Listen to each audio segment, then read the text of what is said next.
penyidik memeriksa dokter yang pertama ya kan, menangani sakitnya Mbak Vena di sana. Jadi waktu itu kan setelah kejadian kan sempat ke dokter karena hidungnya terluka. Nah, dokter yang menangani pertama itu sekarang sedang diambil keterangan di Ditreskrim Polda Jawa Timur.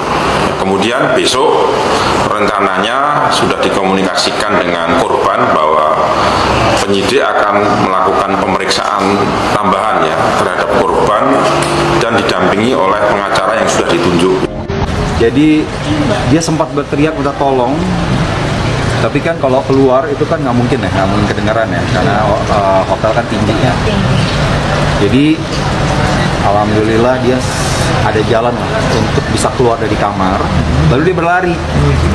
Pada saat berlari di koridor tuh kebetulan sebelum masuk ke lift itu di tempat janitor itu ketemu sama staf hotel yang sedang bersih-bersih. Jadi pada saat mereka berhadapan muka, dia sama-sama kaget ya, melihat Bu Vena keadaan kayak gitu, terus Bu Vena minta tolong. Cuman pada saat dia keluar tuh karena handphone tuh sempat tarik-tarikan dengan saudara Ferry ini, maka pas keluar tidak membawa handphone yang benar, yang tidak ada WA-nya. Poin yang pertama yang saya bahas adalah bahwa kami mendukung proses penegakan hukum yang dilakukan oleh Polda Jatim, dan kami juga mengucapkan terima kasih kepada Bapak Kapolda yang telah memeriksa pada hari Senin tanggal 16 dengan sangat humanis dari penyidik Polda Jawa Timur. Itu sangat luar biasa. Yang paling penting begini, saya mengatakan dalam rilis saya di poin 4 itu kan bahwa saya menyatakan siap mundur, kan begitu.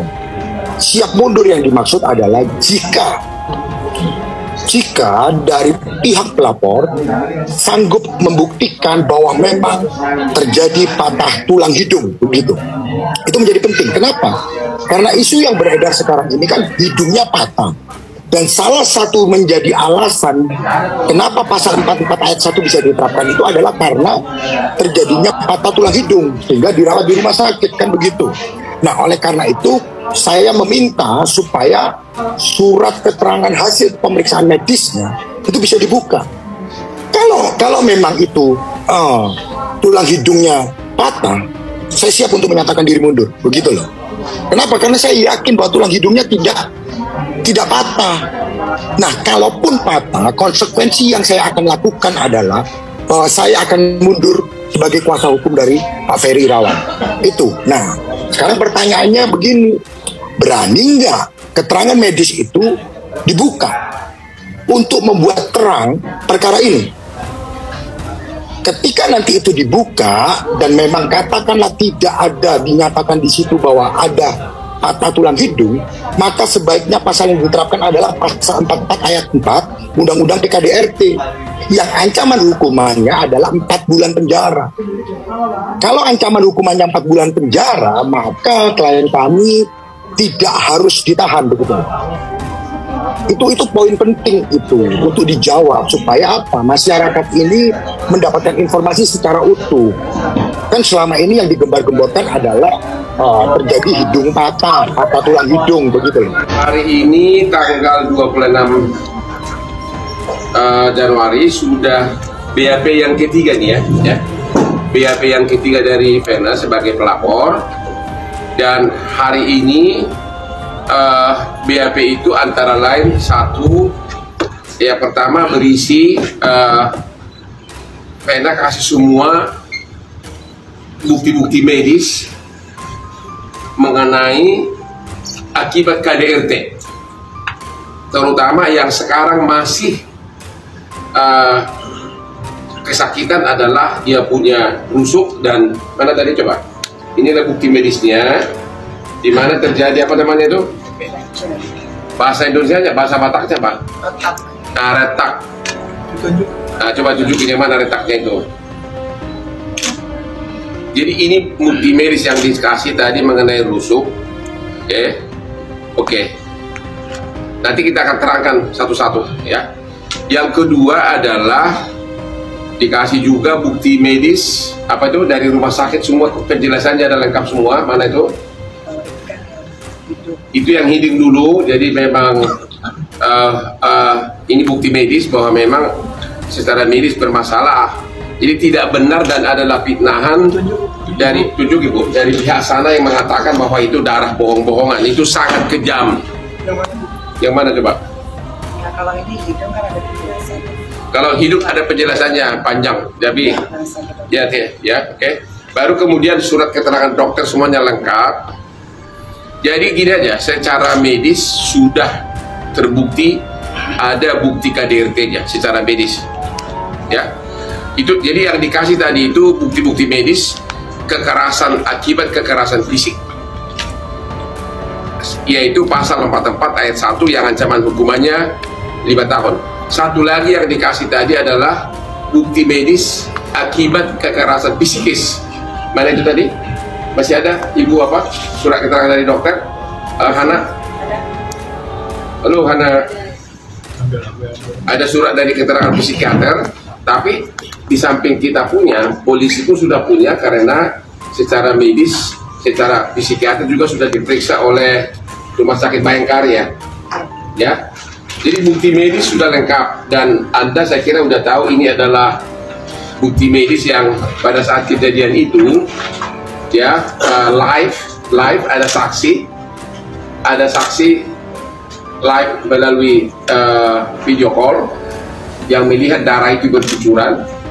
Ada beberapa saksi sudah di BAP dan semua mengakui dan terjadi kegaduhan di kamar tersebut. Jadi fitnah benar kalau pihak sana mengatakan itu adalah darah buatan atau dia memukul-pukul dirinya, itu fitnah benar. Oke, secara medis semua sudah lengkap itu. Oke, kemudian jadi yang dikasih tadi bukti medis rusuk yang retak, kemudian juga bukti-bukti medis menjelaskan mengenai kenapa sampai keluar darah. Yang ketiga juga dikasih bukti medis mengenai psikiater mengenai kekerasan. Kondisinya seperti yang terlihat di TV, seperti orang yang habis trauma. Tapi orangnya kuat sih, sebenarnya cukup kuat lah, insya Allah ya. Kuat dalam arti apa nih dok? Secara fisik atau secara mental? Atau secara psikologisnya? Bukan orang yang tetap tawar lah, jadi ya insya Allah kuat lah sama cobaan-cobaannya. Tapi yang namanya orang habis kena KDRT ya pasti ada trauma-traumanya kan.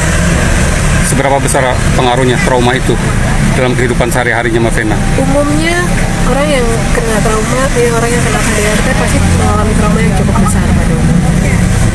Vena Melinda akui tak dipukul, tapi Peri Irawan lakukan ini hingga bikin hidung istri mengucurkan darah. Pengacara Peri Irawan, Jepri Simatupang, dan kuasa hukum keluarganya, Sunan Kalijaga, tegas meragukan kalau Vena Melinda dipukul oleh lelaki 45 tahun itu.